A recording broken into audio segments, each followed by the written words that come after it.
ஆரம்பிச்சிடலாமா? கான்பிடண்டா ஆரம்பிச்சிருவோம், நம்பிக்கையா ஆரம்பிப்போம். அதாவது திரு தாமு அவர்கள் மாவட்ட செயலாளர் பார்த்தீங்கன்னா மயிலாப்புரம், வேளச்சேரி, சைதாப்பேட்டை அந்த தொகுதிகளில் மாவட்ட செயலாளர். ஆனா அந்த தொகுதியோட பேருக்கும் அவருக்கும் பொருத்தம் இருக்காது. ஆனா இப்பதான் ராயபுரம் தாமு அந்த பேரு கரெக்டா பொருந்தது. ராயபுரம் தாமுன்னு சொல்றது ரொம்ப ஈஸியா இருக்கு. அந்த மாதிரி தமிழ்நாட்டில் அரசியல் வரலாற்றுகள் 50 வருஷத்துக்கு ஒரு தட்டி மாறும். 50 வருஷம் கழிச்சு காங்கிரஸுக்கு பதிலா பண்ணையார்கிட்ட இருந்து அறிஞர் அண்ணா சாமானிய எளியவர்களை வந்து எம்எல்ஏவா போட்டு மிகப்பெரிய வெற்றி உருவாக்குனார். அதோடைய அர்த்தம் என்ன தெரியுமா? பணக்காரனா ஏழையா, ஏழையா இருக்கிறவன் வந்து ஆட்சி அமைக்க முடியும்னு மன்னர் ஆட்சியை ஒழிச்சாரு அன்னைக்கு காங்கிரஸ் கட்சிய. அப்புறம் அதுல இருந்து சாமானியனா ஒருத்தங்க வந்தாங்க. அண்ணாவுடைய வளர்ப்பு பிள்ளைகளை 2 பேர் வந்தாங்க. ஒன்னு கலைஞர் கருணாநிதி ஐயா, இன்னொன்னு புரட்சி தலைவர் எம்ஜிஆர் அவர்கள். ஆனா கருணாநிதி ஐயாவுக்கு 71ல எம்ஜிஆர் கூட சேர்ந்து 200 எம்எல்ஏ ஜெயிச்சவன்னு கடைசியில ஜெயிச்சு முடிச்ச அடுத்த நாளே எம்ஜிஆர் துரோகின்னு சொல்லிட்டாங்க. அப்ப மக்கள் 72ல அவர் கட்சியை ஆரம்பிச்சாரு. ஏன் ஆரம்பிச்சாரு? பேரறிஞர் அண்ணாவுக்காக நம்ம ரத்தம் சிந்தனோம், நம்ம உழைச்சோம் 49ல இருந்து. ஆனா இன்னைக்கு கலைஞர் கருணாநிதி அவர்கள் தன் குடும்பத்துக்காக, தன்னை சுத்தி ஊழல் ஆட்சியை உருவாக்குனார். அதை எதிர்த்து நின்று ஆரம்பிச்சாரு. 2 கட்சிக்கும் ஒரே கொள்கை தான். 77ல உலகம் சுற்றுப்பன் வாலிபன் படத்தோடைய பெட்டியெல்லாம் திருட்டு ஓடினாங்க. இதெல்லாம் தாண்டி நம்மள மாதிரி பர்மிஷன் கிடைக்காது, நம்ம தலைவருக்கு ஏற்ற மாதிரி பிரச்சாரம் பண்ணது போலீஸ் அலோவ் பண்ண மாட்டாங்க, நம்ம கலைஞர் நிறுவனம் எஃப்ஐஆர் போட்ட மாதிரி அன்னைக்கு காவல்துறை அடக்குமுறை பண்ணுச்சு, வாய்க்குசுற மாதிரி தவறான வார்த்தைகள் சொன்னார் கலைஞர் கருணாநிதி. கடைசியில் 77ல மாபெரும் வெற்றியுடன் திமுகங்கிற ஒரு மிகப்பெரிய கட்சியை மக்கள் ஆதரவுடன் புரட்சி தலைவர் எம்ஜிஆர் ஜெயிச்சாரு. இது வரலாறு, இது வரலாறு. ஆனா வரலாறு என்ன சொல்லுன்னா, மீண்டும் மீண்டும் அதே வரலாற்றையும் அதே சரித்திரத்தையும் உருவாக்கும். எப்போ உருவாக்கும்? காலமும் நேரமும் பார்த்து உருவாக்கும். எதுக்கு உருவாக்கும்? எங்கு அநியாயம் நடக்குதோ, எங்கு அக்கிரமம் நடக்குதோ, எங்கு பொய்கள் அதிகமா இருக்கோ, எங்கு ஒரு குடும்பத்தோடைய ஆட்சி அதிகமா இருக்கோ, அப்ப ஒரு தலைவன், ஒரு இயற்கை, ஒரு மக்கள் ஒரு அழுத்தத்திலிருந்து உருவாக்குவாங்க. அவர் தான் தலைவர் விஜய் அவர்கள். அவ்வளவுதான். அந்த 50 வருஷம் கழிச்சு ஒரு வரலாறு உருவாகிட்டு இருக்கு. எவ்வளவு அழுத்தங்கள் இந்த ஒரு வருஷமா. நம்மளுடைய சொந்த உறவுகள் கரூர்ல 41 பேரை கொன்னாங்க. ஆனா ஒத்துக்கவே மாட்டாங்க, நாங்க கொல்லணும் அப்படின்னு. நாங்க கொல்லணும்னா செந்தில் பாலாஜி கரூரை விட்டு ஏண்டா ஓடி போய் கோயம்புத்தூர் நீங்க கேக்குறேன். இந்த கேள்வியை நான் கேக்குறேன். மு.க. ஸ்டாலின் சார் குடும்பத்தை பார்த்து நான் கேக்குறேன். நீங்க தானே சொல்றீங்க மேற்கு மண்டலத்துடைய பெரிய அறிவாளி செந்தில் பாலாஜி, மேற்கு மண்டல கோயம்புத்தூர்ல இருந்து அவர் அங்க இருக்கிற 50 தொகுதியை ஜெயிச்சு வச்சிருவாரு. அவர்கிட்ட 5000 கோடி ரூபாய் 10 ரூபாய் பாட்டில் வித்து கையில வச்சிருக்கிறாரு. ஓட்டுக்கு 10,000 ரூபாய் கொடுத்து ஜெயிக்க வச்சுவாரு. கொலுசு கொடுப்பாரு, பட்டுப்புடவை கொடுப்பாரு, பிரிட்ஜ் கொடுப்பாரு, கிரைண்டர் கொடுப்பாரு. விட்டா வாயில ஏதாவது வந்துடும், ஏதாச்சும் எல்லாத்தையும் கொடுப்பான் அவன்.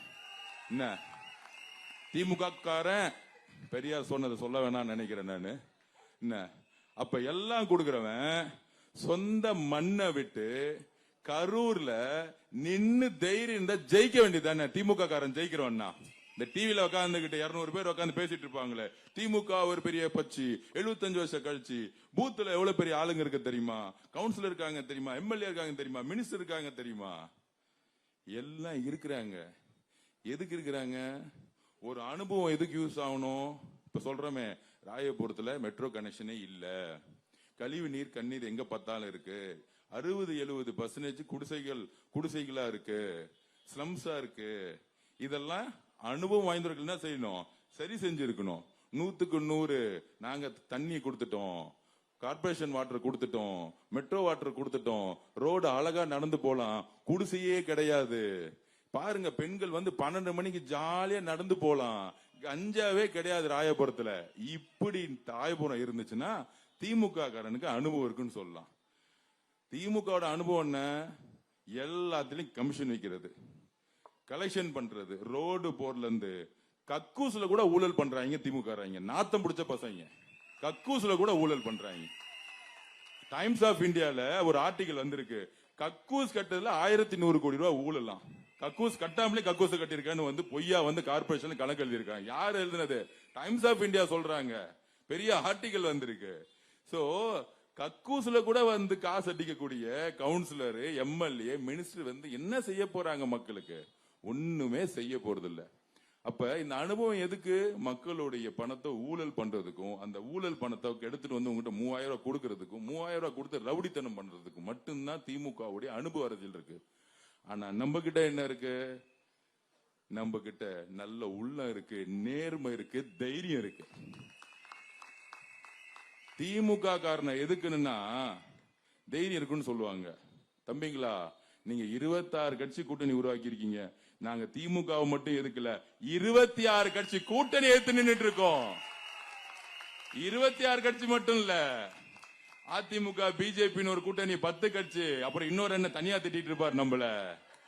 35 கட்சியை எதிர்த்த ஒரே கட்சி தமிழக வெற்றி கழகம். இது போதுண்டா வரலாற்றை உருவாக்குறதுக்கு. தம்பிங்களா, தமிழக அரசியல் வரலாற்றுல 36 கட்சி எதிர்த்த நின்ன ஒரே தலைவர், எல்லாரும் சேர்ந்து எதிர்த்து நின்ன தலைவர் எங்களுடைய தலைவர் ஜோசப் விஜய் அவர்கள். டெல்லியில இருந்து, ஸ்டேட்ல இருந்து, நேத்து ஆரஞ்சு கட்சியில இருந்து எதிர்த்து நிக்கிறாங்கன்னா என்ன தெரியுமா? பயம். பயம். தலைவன்னா யாரு? 10 பேர் சேர்ந்து ஒத்த நிக்கிறது தலைவன்ல, தனியா நின்னு நான் யாரு சொல்றவன் தலைவன். நீ என்ன அழுத்தம் கொடு, படத்தை லீக் பண்ணு, என்ன அசிங்கமா திட்டு, கோர்ட்ல என்ன நிப்பாட்டு, என்ன சிபிஐ கூப்பிடு. மகன்களா, நான் நேரா நின்னா ஒத்த ஆள் இல்ல, நான் நின்னா 8 கோடி பேரு. ஞாபகம் வச்சுக்கோ.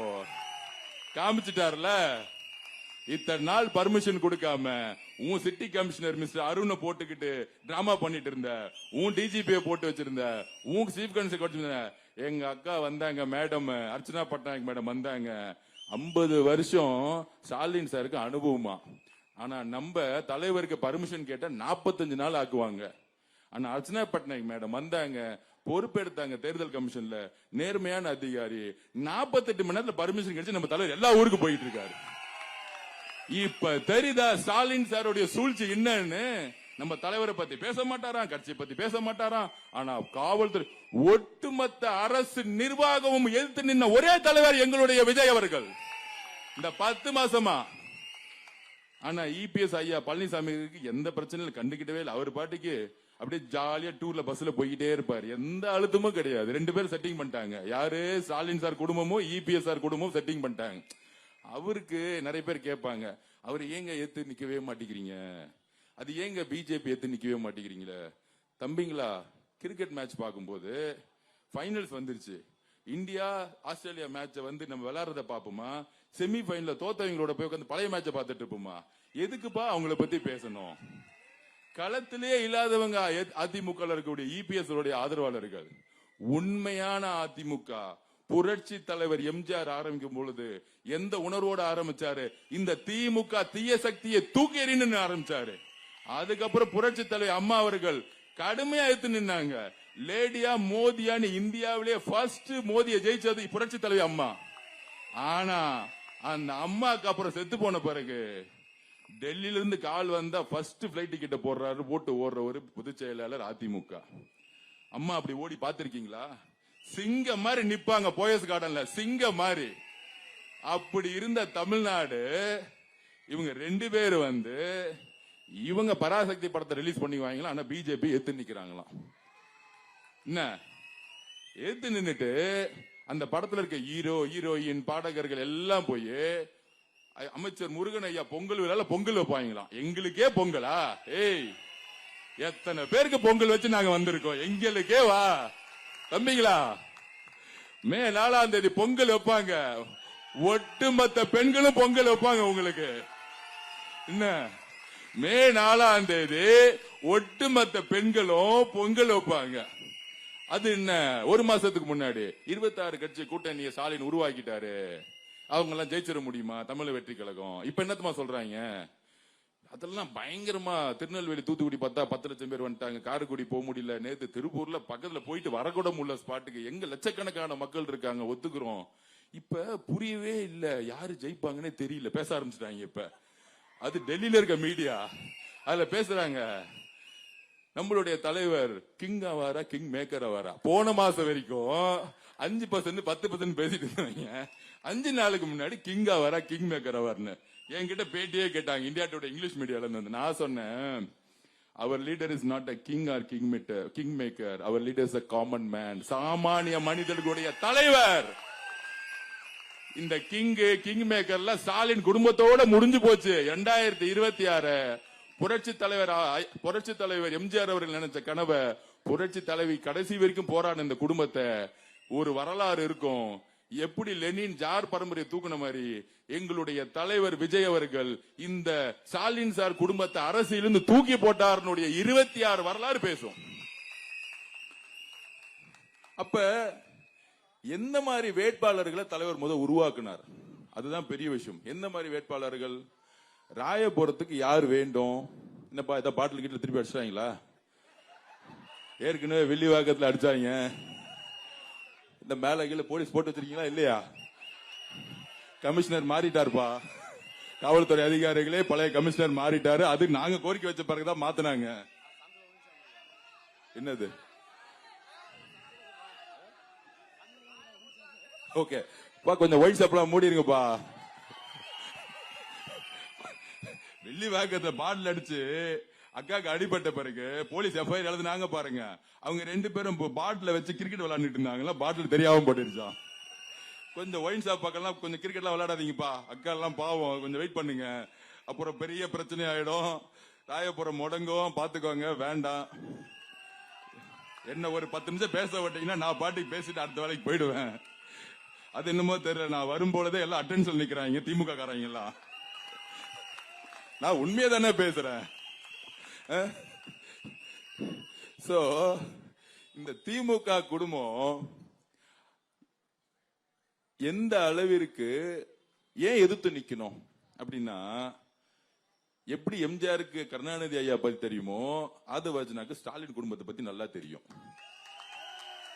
எம்ஜிஆர் எப்படி ஏமாத்தினாங்களோ, எதிர்கட்சியா இருக்கும் போது நீட்டுக்கு எதிராக போராடுறது, சாராயத்துக்கு எதிராக போராடுறது, டாஸ்மார்க் நானும் போராடி கடைசி ஜெயிச்ச பிறகு பார்த்தா கடைசியில குடும்பம் சேர்ந்து சினிமா கம்பெனி உருவாக்குனாங்க, ரியல் எஸ்டேட் கம்பெனி உருவாக்குனாங்க. ஒன்லி ஊழல் தான். இவங்களோட இருந்தா நம்மள வேற மாதிரி பேசிடுவாங்க. நான் வெளியே வந்துட்டேன். அப்பதான் நம்ம நல்ல உள்ள அண்ணன் கூப்பிட்டாரு, இங்க வந்து நின்னுட்டு இருக்க மக்கள் முன்னாடி தைரியமா நின்னு மைக்ல பேசுறேன்னா ஆதவர்ஜனா மேல நம்பிக்கை எங்க தலைவருக்கு இருக்கு. நான் உண்மையா இருக்கேன், நேர்மையா இருக்கேன், நம்பிக்கையா இருக்கேன். இப்ப நம்ம தலைவர் எந்த மாதிரி வேட்பாளர்கள் போட்டாரு? காலையில நான் பிரச்சாரம் பண்ணும்போது ஆட்டோ ஓட்டுநர்கள் அண்ணன் வந்து கேட்டாரு, எங்களுக்கு ஏதாச்சும் செய்ய முடியலையா, ஏதாச்சும் நீங்க மேனிபெஸ்டோ சொல்ல மாட்டீங்களா, அதெல்லாம் தேர்தல் அறிக்கையில் வரும்னா கவலைப்படாதீங்க. அப்ப நான் இன்னொன்னு சொன்னேன், அண்ணன் திமுக அதிமுக பார்த்திருப்பீங்க, உங்களுக்காக உங்க பிரதிநிதியா ஒரு ஆட்டோ ஓட்டுநரை ஒரு எம்எல்ஏ ராயபுரத்தில் ஆக்கியிருக்காருன்னா இதுக்கு மேல என்னென்ன செய்யணும் எங்க தலைவர்னு கேட்டேன்.